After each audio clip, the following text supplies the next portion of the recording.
सभी को जय मसीह, गुड मॉर्निंग। तो आइए हम आज भजन संहिता 54 अध्याय का हम आज ध्यान करेंगे। तो आज हम देखेंगे दाऊद की प्रार्थना को, जो कि 54 अध्याय में हमें देखने के लिए मिलता है।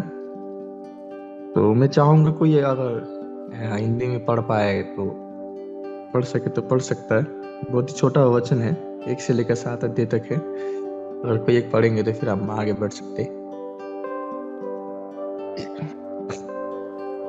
हे परमेश्वर, अपने मन के द्वारा मेरा उद्धार कर और अपने पराक्रम से मेरा न्याय कर। हे परमेश्वर, मेरी प्रार्थना सुन ले, मेरे मुंह के वचनों की ओर कान लगा, क्योंकि परदेशी मेरे विरुद्ध उठे हैं और कुकर्मी मेरे प्राण के ग्रहक हुए हैं। उन्होंने परमेश्वर को अपने सम्मुख नहीं जाना। देखो, परमेश्वर मेरा सहायक है। प्रभु मेरे प्राण के संभालने वालों के संग है। वह मेरे द्रोहियों को बुराई को उन्हीं पर लौटा देगा। हे परमेश्वर, अपनी सच्चाई के कारण उनका विनाश कर। मैं तुझे स्वेच्छ बलि चढ़ाऊंगा। हे यहोवा, मैं तेरे नाम का धन्यवाद करूंगा, क्योंकि यह उत्तम है। क्योंकि तूने मुझे सब दुखों से छुड़ाया है और मैं अपने शत्रुओं पर दृष्टि करके संतुष्ट हुआ हूँ। बहुत बहुत शुक्रिया वचन पढ़ने के लिए। यहाँ पर हम देखेंगे आज दाऊद का यहाँ पर छोटा सा प्रार्थना हम देख सकते हैं कि वो परमेश्वर को यूजुअली वो हेल्प के लिए प्रार्थना कर रहा परमेश्वर को। तो ये प्रार्थना उस समय का है जब दाऊद को साहुल राजा ढूंढ रहा था ना, उसके तलाश में था मारने के लिए। हम सभी जानते हैं कि किस प्रकार साहुल दाऊद से जलता था और उसको मारने के लिए उसके पीछे पड़ता था ना। तो उस समय का ये प्रार्थना है कि जब साउल को मालूम पड़ता है कि दाऊद कहाँ पर छिपा है बोल के, तब साउल उसके पीछे पड़ता है। तब यहाँ पर दाऊद क्या करता है, परमेश्वर को सहायता के लिए वो प्रार्थना कर रहा है कि मुझे बचा ले या फिर मेरे दुहाई को कान लगा। तो इस प्रकार से यहाँ पर वो प्रार्थना करता है। और इस प्रार्थना में दो बातें आज हम सीखेंगे कि दो चीजें इस 54 अध्याय 54 अध्याय से हम दो बातें हम समझेंगे जो हमारे जीवन में सीख मिल सकता है। तो पहली बातें तो हम यहाँ देखते हैं कि जब दाऊद के जीवन में मुसीबत पड़ आता है, यानी ट्रबल्स उसके जीवन में आता है, जब उसको मालूम पड़ता है कि अभी मेरे पीछे मेरे विरोधी जो साउल पड़े हैं मुझे मारने के लिए, मेरे तलाश में जब उसको मालूम पड़ता है, तो वो उसके लिए एक बहुत बड़ा समस्या था दाऊद को उस समय। जब कहानी पढ़ते हैं जब पुराने नियम में, तो उस समय उसको बहुत ही बड़ा दिक्कत था, क्योंकि साउल राजा उसके पीछे हाथ धो के पड़ा था मारने के लिए। तो यहाँ पर दाऊद जब साउल राजा हाथ धो के पड़ा है मारने के लिए, तब दाऊद क्या करता है, यूजुअली वो हेल्प परमेश्वर से मांगता है, इंसानों से नहीं बल्कि परमेश्वर से वो दुहाई करके वो सहायता मांगता है। वो कहता भी है कि परमेश्वर मेरा सहायक है, तो मेरा प्राण के संभालने वाला है। वो इस तरह वो प्रार्थना में कहता है, जो कि अभी हमने पढ़ा। तो पहली बात हमें यहाँ पर सीखने के लिए मिलता है कि दाऊद को एक चीज मालूम था कि जब भी वो दिक्कतों में फंस जाए, जब भी समस्याओं में वो गिर जाए, तो उसको पता था कि मुझे सहायता कहाँ से मिलेगा, कौन मुझे बचा सकता है, कौन मुझे इस समस्याओं से निकाल सकता है, उसको बहुत ही अच्छे रीति से पता था।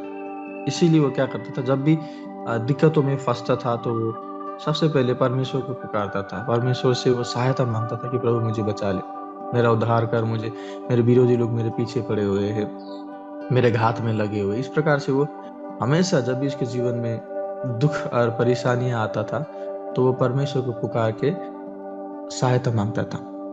तो पहली बात है हमें यहाँ पर दाऊद के जीवन से, इस प्रार्थना से हमें ये समझ में आता है कि चाहे हमारे जीवन में भी कितना हो मुसीबत क्यों ना आए, दिक्कतें क्यों ना आए, या फिर किसी प्रकार का समस्या क्यों ना आए, वो चाहे फाइनेंशियली हो, चाहे हेल्थ के ऊपर हो, चाहे किसी भी प्रकार का, तो हमें सहायता परमेश्वर से पहले मांगना होता है। तो ये चीज हमें यहाँ पर दाऊद बताता है और समझाता है इसकी प्रार्थना में।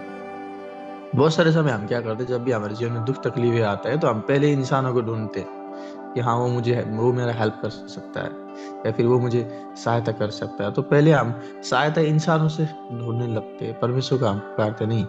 पहले हमारा सोच जब भी हमारे जीवन में कुछ भी आपत या फैमिली प्रॉब्लम कुछ भी या फिर पर्सनल प्रॉब्लम जीवन में आ जाते, तो हम पहली चीज हम इंसानों को पहले ढूंढते या फिर इंसानों से सहायता लेने के लिए कोशिश करते। हम परमेश्वर को उस समय भूल जाते।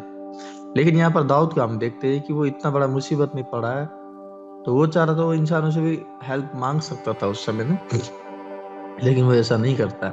वो डायरेक्ट परमेश्वर से पुकारता, क्योंकि उसको पता है कि मुझे बचाने वाला मेरा परमेश्वर है, मेरा खुदा है। इसीलिए वो परमेश्वर से यहाँ पर प्रार्थना करते हुए वो परमेश्वर को विनती कर रहा है कि मुझे बचा ले, मेरा विरोधी मेरे विरोध खड़े हुए हैं। और इस प्रकार का वो यहाँ पर प्रार्थना जिक्र करता है। तो पहली चीज हमें यहाँ समझ में आता है कि हमारे जीवन में भी चाहे कितना हो मुसीबत, दिक्कतें, संकट क्यों ना आए, तो हम परमेश्वर को पुकारे, क्योंकि वही हमें बचाता है और वही हमारा सहायक है। हम इंसानों के पीछे ना दौड़े, इंसानों की आस में ना रहे कि वो मुझे हेल्प कर सकता है, वो मुझे हेल्प करेगा या फिर वो मेरा सहायता करेगा। इस प्रकार का सोच लेके हम ना बैठे, बल्कि हम परमेश्वर के पास जाए और उनसे विनती करें, निवेदन करें। तब वो क्या करेगा, हमारे जीवन को किसी भी मुसीबत में क्यों ना हो जरूर निकालेगा। तो ये पहली चीज हमें यहाँ पर सीखने के लिए मिलता है। पहली बात इस दाऊद का छोटा सा प्रार्थना से हम समझ सकते हैं। और दूसरी बात हमें देखने के लिए मिलता है 5वें वचन में दाऊद एक बात को कहता है, उस बात के ऊपर हम ध्यान करेंगे। वो कहता है कि वो मेरे द्रोहियों की बुराई को उन्हीं पर लौटा देता है। दाऊद कह रहा है कि जो मेरे विरोध खड़ा होता है या फिर जो मुझे मारने के लिए योजनाएं बना रहे हैं या फिर जो मेरे विरोध में है, मेरे विरोध में योजनाएं बना रहा है या फिर कुछ भी बुराई सोच रहा है, तो उसके बुराई उसी पर क्या होता है, वापस लौट जाता है। मतलब कहने का मतलब जो भी वो मेरे विरोध में षड्यंत्र रचता है, योजना बनाता है, वो योजना उसी के विरोध क्या हो जाता है, बाद में हो जाता है। तो इस बेस पर हमें एक स्टोरी हमें सभी को पता है, पुराने नियम में एस्तर की कहानी हम सभी जानते हैं कि एस्तर की कहानी में किस प्रकार मोर्दके जो है वो हामान की पीछे सॉरी पड़ता है ना, हम सभी जानते हैं किस प्रकार वो सॉरी हामान मुर्दे के पीछे किस तरह पड़ता है और कैसे परमेश्वर के लोगों को मारने के लिए वो बहुत सारे योजनाएं, षड्यंत्र, वो प्लान्स बनाता है ना। हम सभी जानते हैं हामान किस प्रकार मुर्दे की और सारी जो भी परमेश्वर के लोग हैं उनको मारने के लिए वो पीछे पड़ जाता है।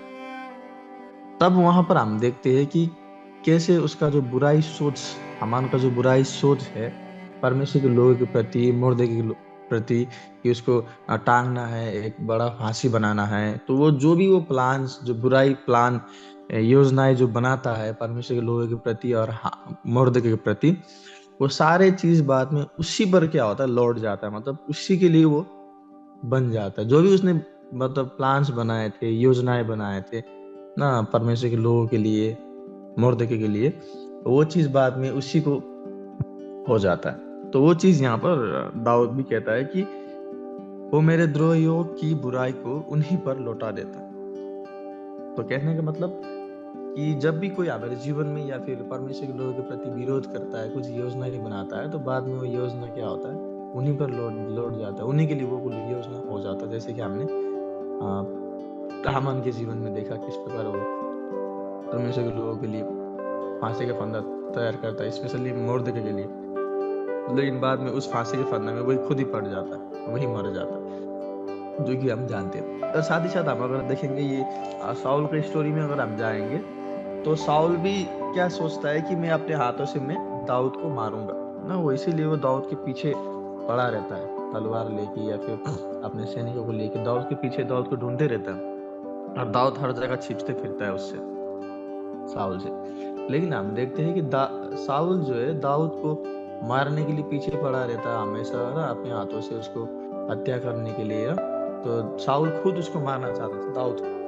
लेकिन जब हम स्टोरी पढ़ेंगे आगे, तो बाद में हमें क्या मालूम पड़ता है कि साउल जो है दाऊद को मारना चाहता था, अपने हाथों से खुद मारना चाहता था, लेकिन वो ऐसा समस्या ऐसा परमेश्वर योजनाएं बना देता है, उसका सारा योजना जो है उसी पर उल्टा पड़ जाता है कि वो खुद खुद को मार देता है, मतलब खुद अपने आप को मार देता है। जब वो फलस्तीनी लोग उसके ऊपर आक्रमण करता है तो वो सोचता है कि इन लोगों के हाथों से मरने से अच्छा मैं खुद ही मर जाऊं बोल के वो अपने तलवार के ऊपर खुद ही गिर के वो क्या होता है, मर जाता है। मतलब यहाँ हमें देखने के लिए मिलता है कि साउल भी जो है दाऊद को मारने के लिए योजना ही बना रहा था, उसको खुद ही मारने के लिए वो सोच रहा था, लेकिन जो योजना है वो उसको मारने के लिए सोच रहा था, बाद में वो योजना अपने लिए ऊपर आता है, वो खुद खुद को ही मार देता है, जो कि हम कहा आगे पढ़ सकते हैं।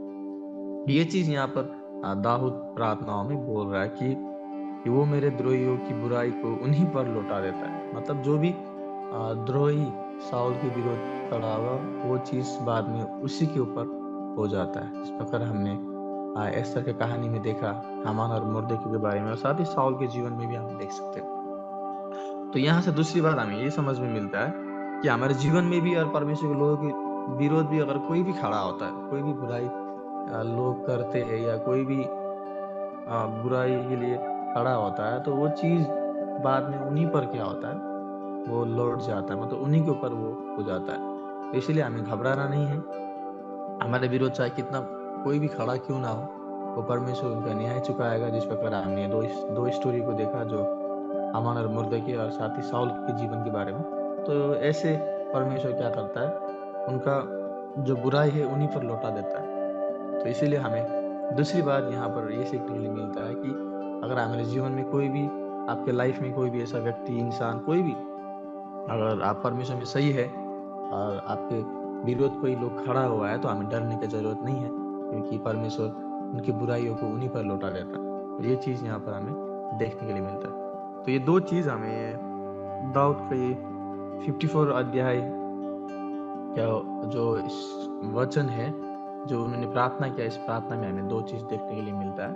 पहली चीज, जब भी मुसीबत आए तो परमेश्वर को पुकारे, सहायता के लिए, हेल्प के लिए परमेश्वर को प्रार्थना करे, ना कि इंसानों को पास जाए, ना कि इंसानों से उम्मीदें रखे, बल्कि परमेश्वर से उम्मीद रखते हुए अपने जीवन को परमेश्वर की और सहायता के लिए मांगे। तो पहली बात हमने सीखा। और दूसरी बात कि कोई भी हमारे विरोध खड़ा होता है, कोई भी हमारे एगेंस्ट में आता है, तो उसका जो भी बुराई हमारे लिए सोचा होगा वो बुराई उसी के ऊपर लौट जाएगा, जिस प्रकार हमने दो कहानियों को देखा। तो ये चीज हमें यहाँ पर दाऊद का प्रार्थनाओं से सीखने के लिए मिलता है। तो हमें भी इसी प्रकार का बनना है कि हमारे जीवन में चाहे कुछ भी हो जाए, हमें हमेशा परमेश्वर को पुकारना है, सहायता के लिए हमेशा परमेश्वर को याद करना है, भूलना नहीं है। इंसानों के ऊपर भरोसा ना रखे, बल्कि परमेश्वर के ऊपर भरोसा रखते हुए अपने हेल्प और अपने सहायता में, मुसीबतों में हम परमेश्वर से सहायता मांगे।